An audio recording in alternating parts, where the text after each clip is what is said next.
Hello everyone, আসসালামু আলাইকুম। Welcome to my channel Rifat blogs. আজকে আমি মাত্র হাফ কাপ ময়দা দিয়ে আর একটি ডিম দিয়ে খুব সহজে বেকারি স্টাইলে বিস্কিট বানিয়ে দেখাবো। বাই দ্য ওয়ে, আমি শেফ রেজওয়ান, আপনারা দেখছেন রিফাত ব্লগস। সবার প্রথমে একটি বাটিতে নিয়ে নিচ্ছি 50 গ্রাম ডালডা। আপনারা চাইলে এখানে বাটারও নিতে পারেন। আর দিয়ে দিলাম একটি ডিম, আর দিয়ে দিচ্ছি হাফ কাপ চিনির গুঁড়ো, আইসিং সুগার। সব কিছু ভালোভাবে মিশিয়ে নিতে হবে। তারপর দিয়ে দিচ্ছি হাফ কাপ ময়দা, আর দিয়ে দিলাম সামান্য একটু লবণ। এবার সব কিছু খুব ভালোভাবে মেখে নিতে হবে। খুব ভালোভাবে মাখবেন যাতে করে কোনো রকম লাঞ্চ না থাকে। আর যদি মাখতে মাখতে যদি ময়দার প্রয়োজন হয় তাহলে ময়দা দেবেন। তো আমি এভাবে বিস্কুটের আকার দিয়ে নিয়েছি, আপনারা আপনাদের পছন্দ মতো আকার দিয়ে নিতে পারেন। আর একটু উপরে বাদাম দিয়ে দিয়েছি।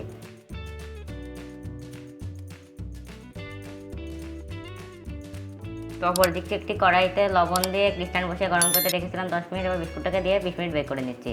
তো 20 মিনিট বেক করে নিয়েছি। তো আমার বিস্কুট রেডি। আসলে আলহামদুলিল্লাহ, খেতেও কিন্তু অনেক টেস্টি হয়েছে। আশা করছি ভিডিওটা আপনার কাছে ভালো লেগেছে। ভালো লাগলে প্লিজ আমার চ্যানেলটিকে সাবস্ক্রাইব করবেন। সকলে ভালো থাকবেন, সুস্থ থাকবেন। আল্লাহ হাফেজ।